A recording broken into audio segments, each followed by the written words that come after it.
Hello and welcome to the live webcast of our 39th Electron mission called Baby Come Back. It is now 1:07 on the 18th of July, New Zealand Standard Time, and we are at T-minus 18 minutes to today's Electron launch. I'm Imogen Ray. And I'm James Rattray, and we're here at Rocket Lab's Mission Control Centre to guide you through today's journey to space, a rideshare mission for 3 customers from Pad B at Launch Complex 1. You might have noticed the red paint scheme on Electron today. That's right, on top of the primary mission to deploy customers' satellites to orbit, we will attempt to recover Electron's booster from the ocean after it returns to Earth under a parachute. Launch preparations are going well and Electron is vertical and ready on Pad B. We are scheduled to launch today at 13:27 local time or 1:27 UTC. For those watching in the US, that is 21:27 Eastern or 18:27 Pacific. We have multiple backup opportunities throughout the remainder of this 2-week window in case we're unable to launch today. Those launch timings remain the same for every day of the window should we need to reschedule for any reason. The good news, though, is that all operations are currently running smoothly and we're continuing the pre-launch procedures as we approach T0. We've got a ton of information to share about today's mission, so let's get started. Absolutely. Baby Come Back will launch a total of 7 satellites to a sun-synchronous orbit for 3 customers. Riding on today's mission is a spacecraft for Spaceflight Laboratories, 4 CubeSats for NASA, and 2 satellites for Spire Global. Let's get into a bit more detail about these payloads in order of deployment. First off the payload plate will be the 4 CubeSats from NASA as part of the agency's Starlink mission, designed to test technologies to enable future swarm missions. Spacecraft swarms refer to multiple spacecraft autonomously coordinating their activities on orbit as one. Here's more from NASA. Groups of self-coordinating spacecraft, also known as swarms, will open the door to exciting new opportunities in science and space exploration. NASA's Starlink mission is a key test of the technologies that will make this vision possible. Starlink consists of 4 identical small satellites. With Starlink, the goal is for a swarm to cooperate and work as one, with minimal human intervention. From Earth orbit, automated decision-making systems take the place of ground controllers, performing tasks from determining the relative positions of the spacecraft to planning and executing maneuvers. These types of operations are impractical to manage from Earth when a group of spacecraft is large or when a swarm is so distant the time delay for communications is significant. The mission also has an experiment that monitors Earth's upper atmosphere, with the onboard systems autonomously choosing which spacecraft is best positioned to make observations.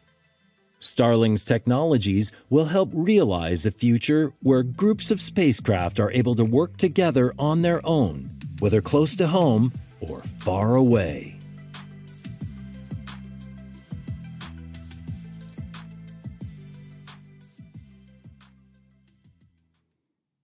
And joining NASA's Starlink spacecraft are a pair of satellites for Spire Global. Spire's 2 3U satellites are carrying global navigation satellite system radio occultation payloads to replenish its fully deployed constellation of more than 100 multi-purpose satellites. Spire's satellites observe the Earth in real time using radio frequency technology. The data acquired by their GNSS RO payloads provide global weather intelligence that can be assimilated into weather models to improve the accuracy of forecasts. Spire is the largest producer of GNSS RO weather data, collecting over 20,000 radio occultation profiles every single day. Fun fact, Spire satellites flew on our very first commercial Electron launch to orbit all the way back in 2018 on the still testing mission. So it's great to have Spire back on board Electron today, all these years later. Let's learn a little bit more about radio occultation from Spire.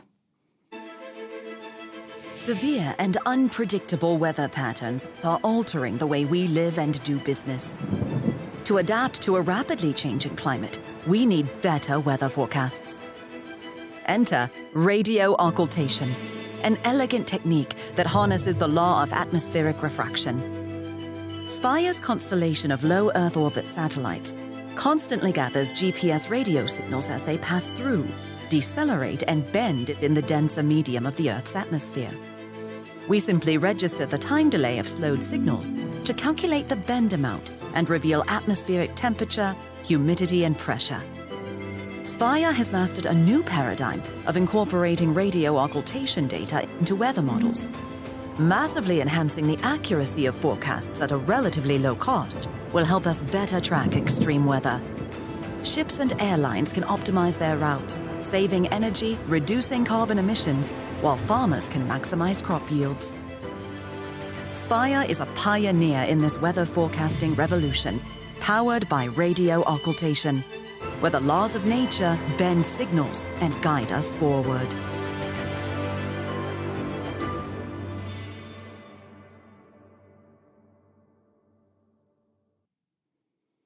Now, putting our vertical integration philosophy into action today, both NASA and Spire are using our in-house designed and built Maxwell satellite dispensers to deploy their payloads from Electron's kick stage on today's mission. Finally, we have the LEO 3 demonstration microsatellite built by Spaceflight Laboratory for Telesat. The LEO 3 satellite will provide continuity for customer and vendor testing campaigns following the decommissioning of Telesat's Phase 1 LEO satellite. Once deployed to orbit, LEO 3 will operate under an existing ITU network filing for Telesat's Lightspeed, the company's enterprise LEO constellation. We're looking forward to hearing more about our customers achieving their science missions over the next few months. But for now, let's check in on the clock as we are at T-minus 12 minutes and 19 seconds, which means it's time to listen in to our launch director for the final go, no-go poll as we proceed through the final minutes of the countdown. Each operator will now check in from their stations to confirm all systems are go for launch. All operators, this is the LD on mission, proceeding with the go, no-go sequence. Stage. Stage is go.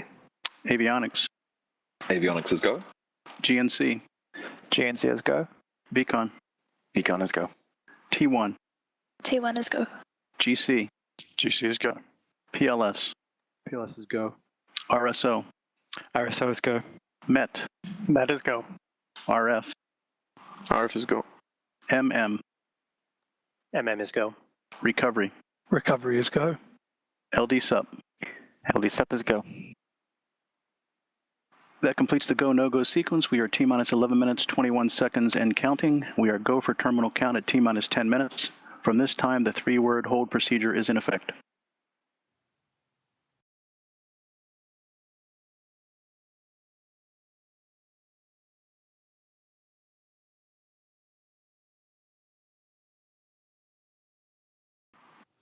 Good comms GCLD there on from mission. Launch Director Joseph GC. Carpico and the team in Mission Control, confirming that we'll be proceeding with the rest of today's countdown and moving forward to liftoff in approximately 10 minutes and 45 seconds.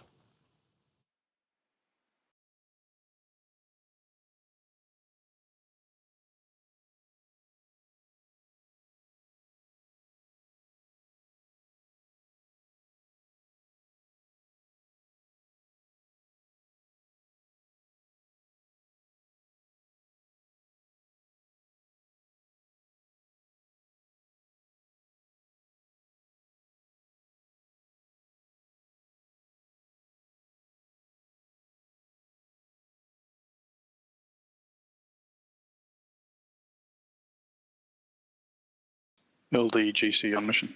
Go ahead, GC. Stage 1 igniter pressures verified. Hydraulic pressures verified. Roger, thank you, sir.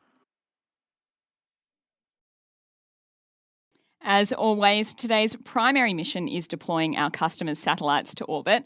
But as we hinted at before, we're also very excited to have a secondary objective today, to recover Electron's first stage as part of our reusability program. After completing multiple marine recoveries and perfecting the process, we are going all in on this method, which involves gently splashing Electron down in the ocean under a parachute and then extracting it onto our recovery vessel for transport to our factory for refurbishment and eventual reflight. The Electron vehicle today features new innovations developed as a result of the lessons learned on previous recovery missions. This one features improved sealing solutions within the interstage and power pack, and some internal components on the first stage Rutherford have been adapted for improved saltwater resilience. If you keep a close eye on stage separation about 2.5 minutes into flight, you should be able to catch a glimpse of the sealing as the first and second stages separate, revealing the inside of the interstage.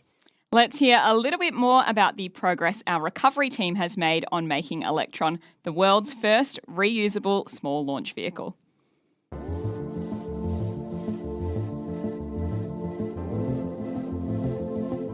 So with the rocket you can see behind me, it's red for recovery. We've developed from going from aerial capture and we've recently pivoted to marine retrieval. This gave us a few extra challenges, but with the engineers that we have at Rocket Lab, we were able to introduce some simple sealing solutions which will enable reusability. Over the last year, we've been working pretty hard in the background to requalify, assess, inspect the hardware from previous returned rockets. And my confidence level in relaunch is 100%. I wouldn't be doing this if I didn't believe in the program and what we're about to do. We're in a very fortunate position to have hardware that is easy to be dispositioned for reuse, and we can do this on multiple cycles.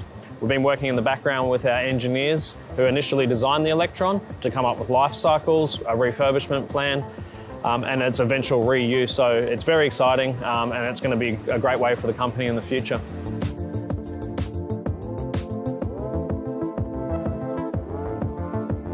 We're always evolving. Like anything, recovery has evolved. So the team has adapted awesomely.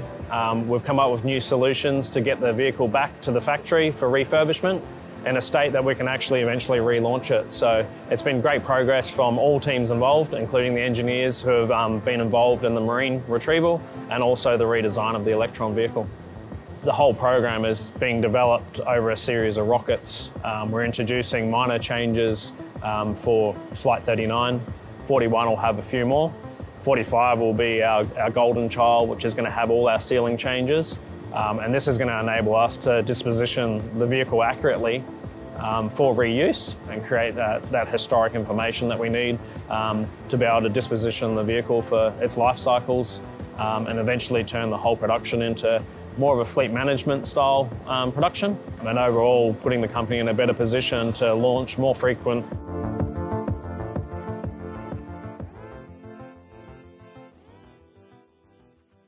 For today's marine retrieval, we'll be following a similar process to our previous recovery attempts, using a capture apparatus that you can see there on your screen to lift Electron on board the recovery vessel. Here's what we can expect from today's recovery attempt. Around 2.5 minutes after liftoff, Electron's first and second stages will separate as normal, and Electron's second stage will continue into orbit, where the kick stage will separate and deploy the satellites. Back on the first stage, though, with all 9 Rutherford engines shut down, a reaction control system will reorient the stage to place it on the correct angle of attack to enable it to survive the brutal re-entry environment, what we call the wall, during its descent back to Earth. At around 7 minutes after liftoff, a drogue parachute will be deployed to increase drag and to stabilise the first stage as it descends. In the final kilometres of descent, a large main parachute will be deployed to further slow the stage and enable a controlled splashdown. Once the stage is aboard the recovery vessel, our team will then begin the flushing and preservation steps to remove salt water, prevent corrosion, and secure the stage for the return voyage to our production complex.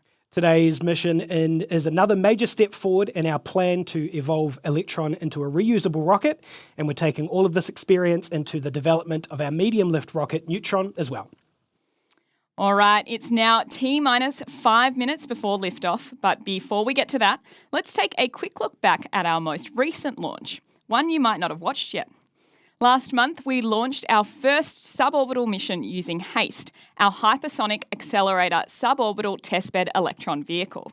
This mission, called Scout's Arrow, lifted off from Launch Complex 2 and was a large-scale test in partnership with Leidos for the Mark TB program, which is designed to increase the speed of testing for commercially available hypersonic systems. Let's check out that launch.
Scout's Arrow was our third mission from LC2 in Virginia this year, following our first 2 launches in January and then in March, demonstrating an impressive launch cadence from our team, as well as tremendous continued support from NASA Wallops and the Virginia Spaceport Authority.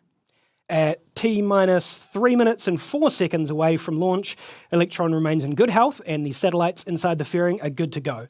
The weather is trending green and the path to orbit is looking clear from Launch Complex 1 at T0. Soon we'll hear the call that LOX top-off is complete on Electron, telling us that the rocket is fully fueled for launch. When the rocket has completed fueling, Electron's internal computers, take over the countdown to run the vehicle autonomously at T-minus 2 minutes. Of course, you know the drill. From T-minus 10 seconds, we'll hear the launch director, Joseph Carpico, count down the final seconds before Electron's 9 Rutherford engines ignite 3 seconds before liftoff. We're going to hand over now to Mission Control to follow along for those final moments before liftoff.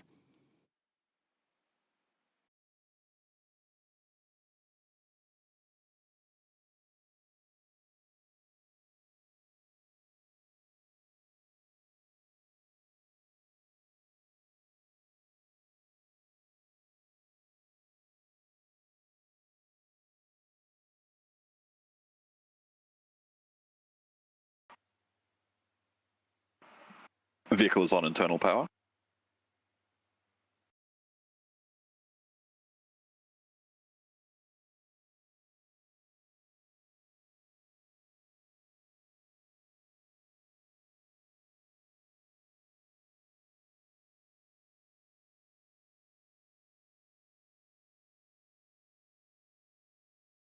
LOX load is complete. System is in recirculation.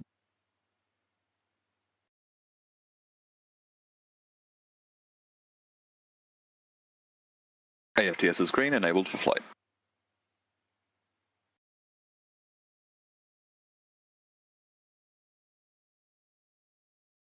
Anti-geysering is disabled.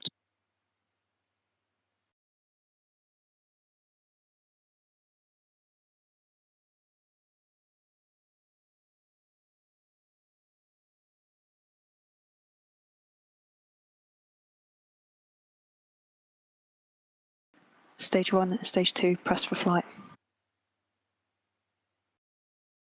High flow engine purge enabled.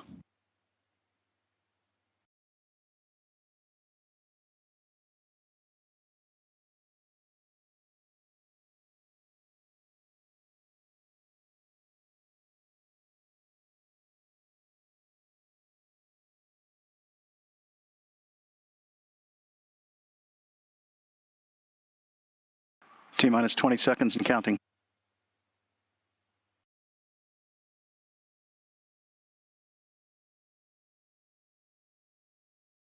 Ten, 9, 8, 7, 6, 5, 4, 3, 2, 1. Liftoff. Liftoff.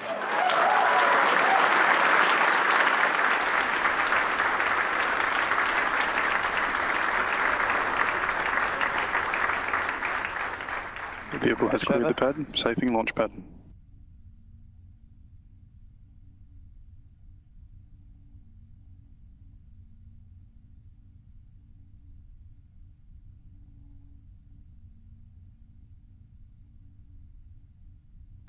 Stage 1 propulsion nominal.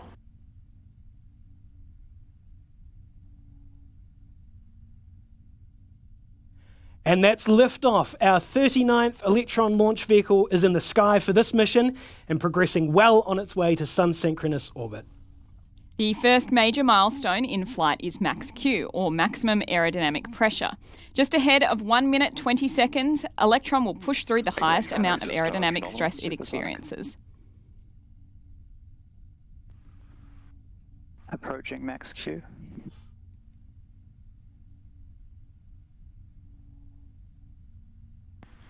Cleared max Q. And with word from Mission Control, we can confirm that Electron has successfully passed through max Q and is continuing on its southeastern trajectory off the coast of New Zealand.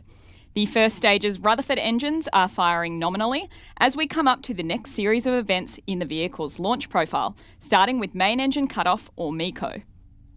Electron will go through a clean separation of the first and second stages before the single Rutherford engine on the second stage Guidance fires nominal. up and Altitude takes is the vehicle 28 satellites kilometers, the rest speed of the is way into orbit. 1,022 We should meters see per those second. actions on screen and hear the call-outs from mission control operators shortly. Operation then marks the first step in today's Stage one recovery propulsion mission as holding well, nominal. as that Stand by first for stage MECO in reaches roughly 30 apogee seconds. before making its journey back down to Earth.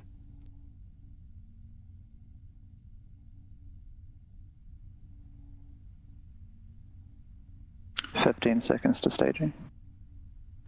Entered burnout detect mode.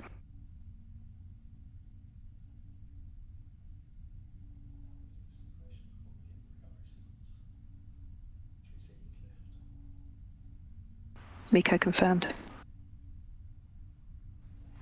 Stage separation successful. Guidance nominal. Altitude is 77 kilometers. Speed is 2,082 meters per second. Stage 2 ignition confirmed. And there we go. We have confirmed a successful transition from the first to second stages of Electron's flight, with MECO, stage separation and second stage engine start all nominal. You can now see the orange glow of the space-optimised Rutherford engine as it carries Stage 2 on into propulsion space. holding nominal. The payload fairing, the protective shell at the top of Electron, protects the satellites, but since we've cleared the lower atmosphere, they don't need this protection anymore. Let's keep an eye out for when the payload fairing, and there it goes, to get rid of all that dead weight, and we've seen it just fall away.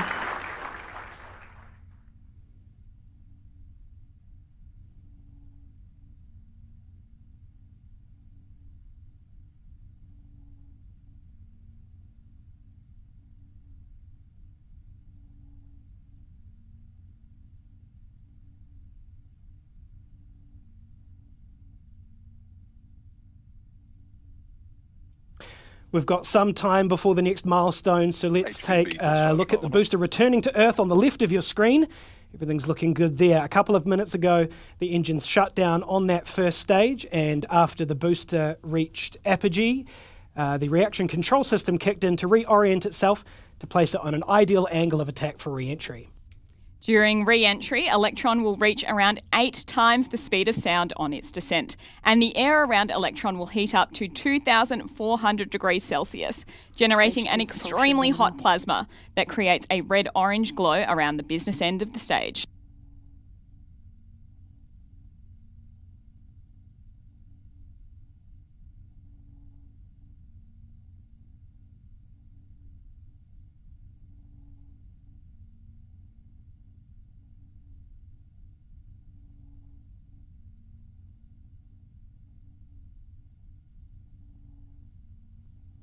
That stage 1 booster is doing well on its way back to Earth, and stage 2 is making light work of its journey to orbit.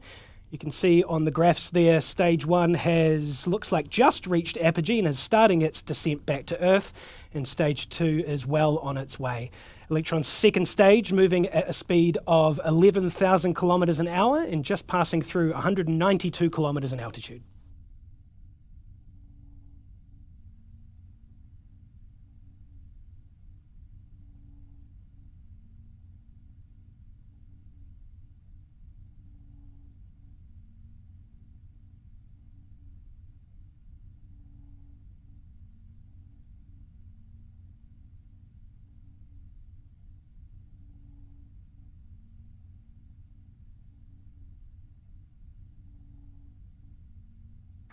Guidance is nominal, 200 seconds remaining. Back to the primary mission here, we're coming up to a milestone you'll see used only on Electron, the swap out of our batteries that our second stage Rutherford engine draws its energy from to run its electric pumps. The vehicle has run through the set of batteries we used for stage 2 ignition, so now we need to swap over to a fresh set to keep things going. We call this move the battery hot swap. We should hear that call come from mission control shortly, but keep an eye on your screen too, as you might just catch a glimpse of them falling away.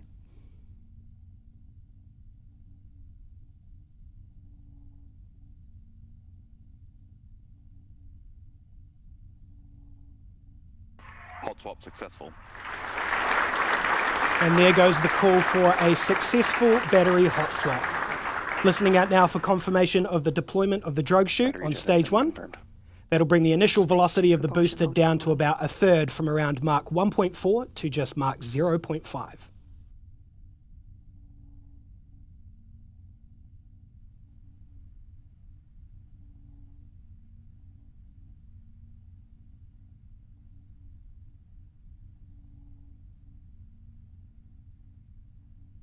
AFTS is safed.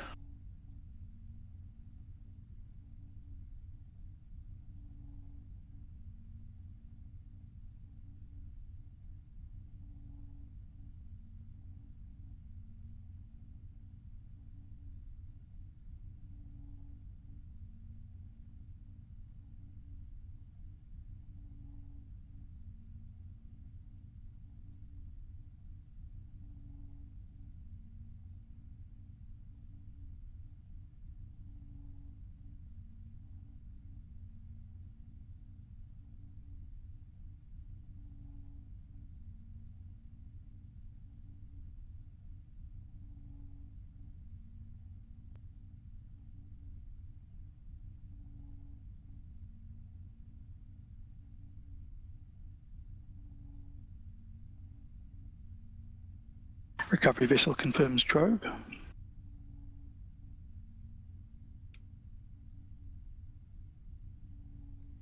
And we're just confirming that we have just heard from Mission Control over the nets that we have had a nominal drogue chute deploy.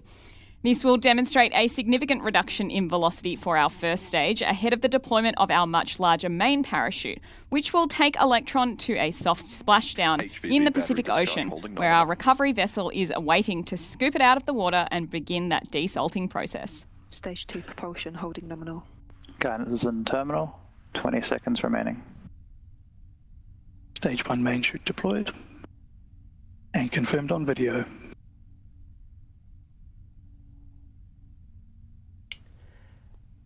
And that's confirmation from the team in Mission Control. The Stage 1 main chute has deployed and the booster is on about a 7-minute journey back down to the water.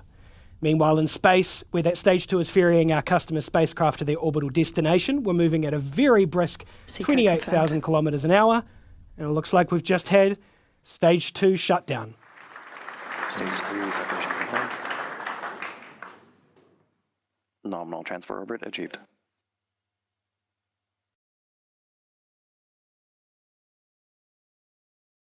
And with that nozzle cooling and confirmation from Mission Control, we've had a successful second engine cutoff and kick stage separation.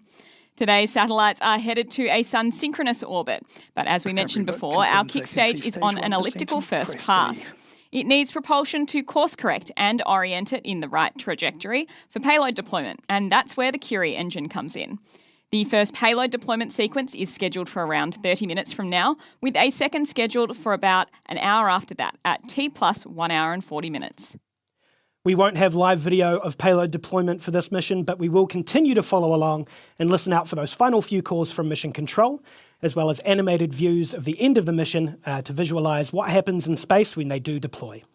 Before we take a break, we might want to have a bit of a check-in on the recovery again. I'm not sure if we've got that camera available, but I'm told that the recovery crew are patiently waiting for booster splashdown in the ocean. And once that booster is in the water, the crew will use their capture apparatus to grab the stage from the ocean and bring it aboard. If we get that recovery vessel camera back, we'll bring it to you as long as we have. But for now, we'll take a little bit of a break and we'll come back to you in a few minutes with confirmation of booster splashdown. We'll be back with you shortly.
Confirm splashdown of stage 1.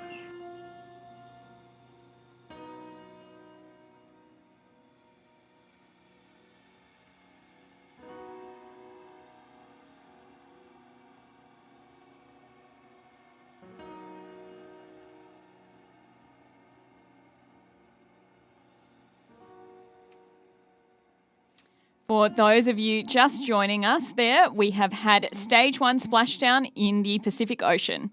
And you can see it on your screen just there. We're with the crew aboard the recovery vessel who will now be making their way to the splashdown location to collect their booster.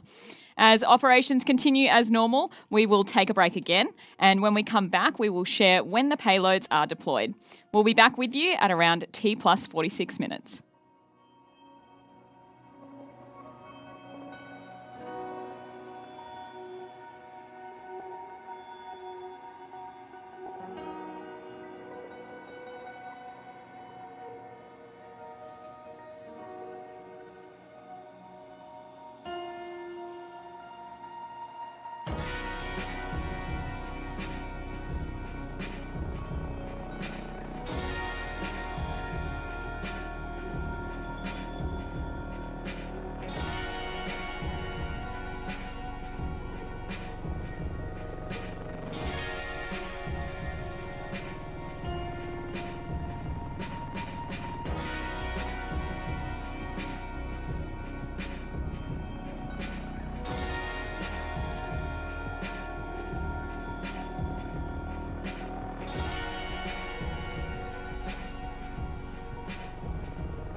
LDGC on range.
Q catalyst heater scheduled to enable.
Welcome back to the webcast of Rocket Lab's 39th Electron launch.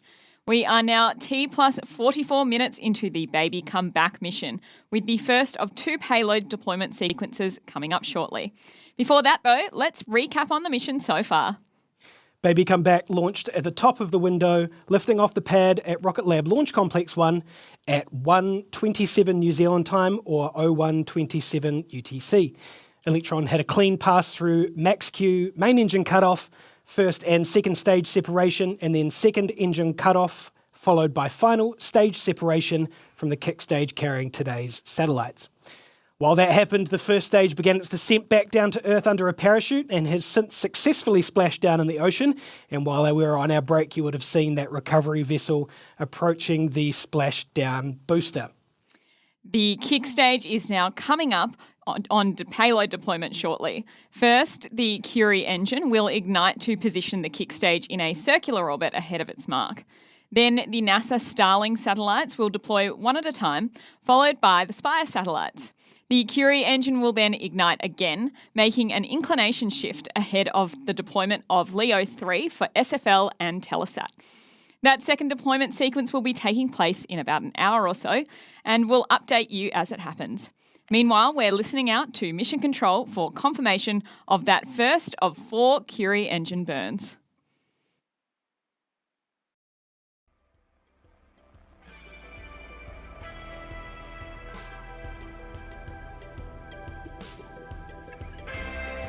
Curie ignition confirmed.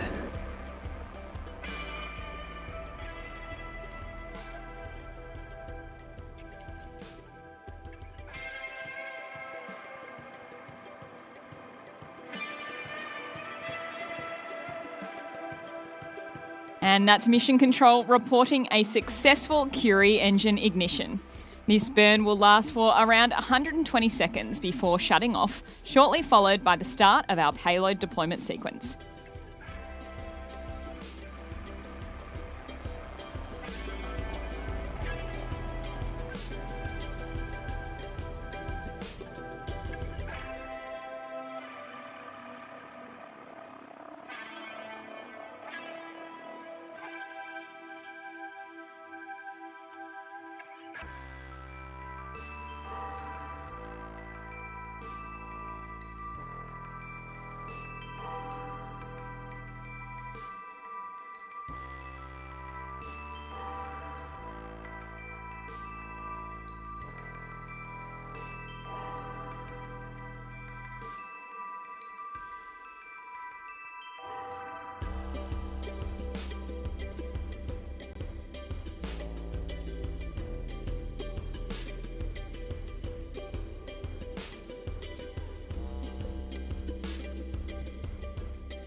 Curie engine cutoff confirmed. Apogee is 576 kilometers, perigee is 574 kilometers, and inclination is 99.45 degrees. Fantastic news there from Mission Control. Curie has shut down at the expected altitude. We have about 25 to 30 seconds now until that first deployment for NASA.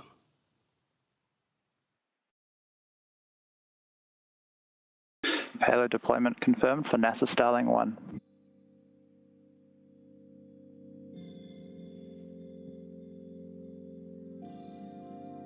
And the deployment sequence has begun with the first of 4 Starling satellites for NASA out of their deployer.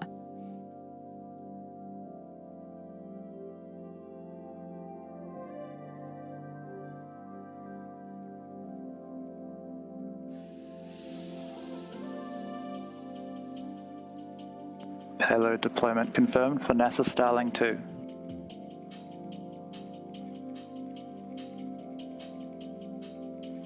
That's number 2 out of their deployer. We have 2 more 6U CubeSats for NASA coming up, followed by the 2 3U CubeSats for Spire at 575 circular.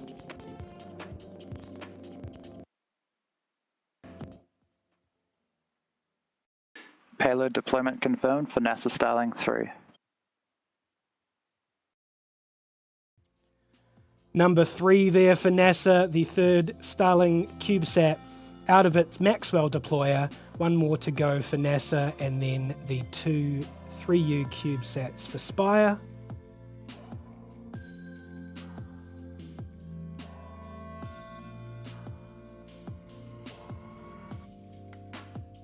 Payload deployment confirmed for NASA Starlink 4. And that's all 4 NASA Starlink CubeSats deployed.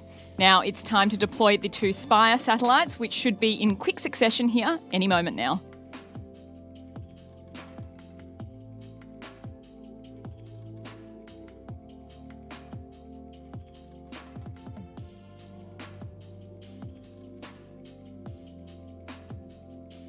Payload deployment confirmed for Spire 1. Fantastic news there from Mission Control. Payload deployment confirmed for Spire 1. We have the last 3U CubeSat for Spire coming up shortly, and then we'll have another coast phase briefly, followed by the SFL deployment at about T plus 1 hour 45.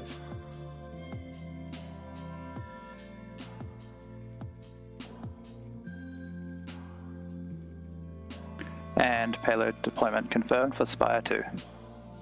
Excellent news again from Mission Control. Spire's 2 3U GN SSRO CubeSats have been successfully deployed from Electron's kick stage, which of course marks the end of our first of 2 deployment sequences.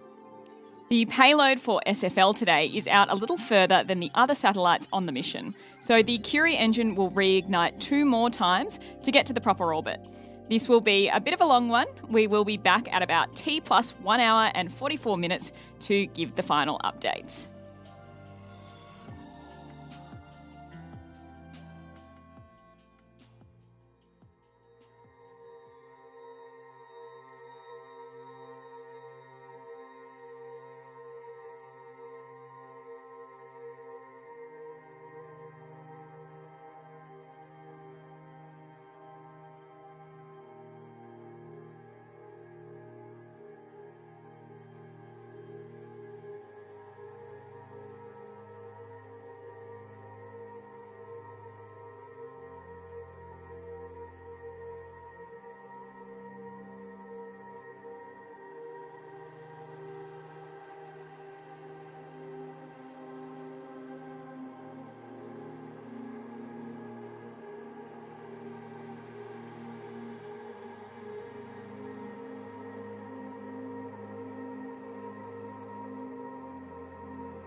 Curie ignition confirmed.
Curie engine cutoff confirmed. Apogee is 1,002 kilometers, perigee is 999 kilometers, inclination is 99.45 degrees. And once again, welcome back to the launch of Rocket Lab's Baby Come Back mission, rideshare mission, We are in the second of our 2 deployment phases after a successful ride to orbit. As you can see on the right of your screen there, our recovery vessel has successfully captured the Stage 1 booster after its descent back down to Earth under a parachute. 90 minutes or so into the mission, we were able to pull it up. The team are quickly working on those desalting procedures. The Curie engine has just reignited and shut down for the 3rd time, and it gets us into the perfect position for deploying the SFL LEO 3 satellite deployment coming up very shortly, so let's take a look.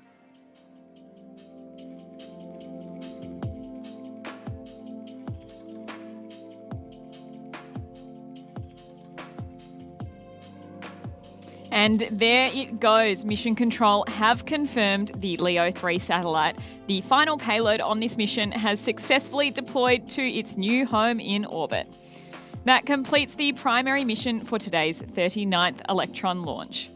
Our recovery team are out in the Pacific Ocean continuing to work through the capture of the lift of the return booster and transport back to our refurbishment facility.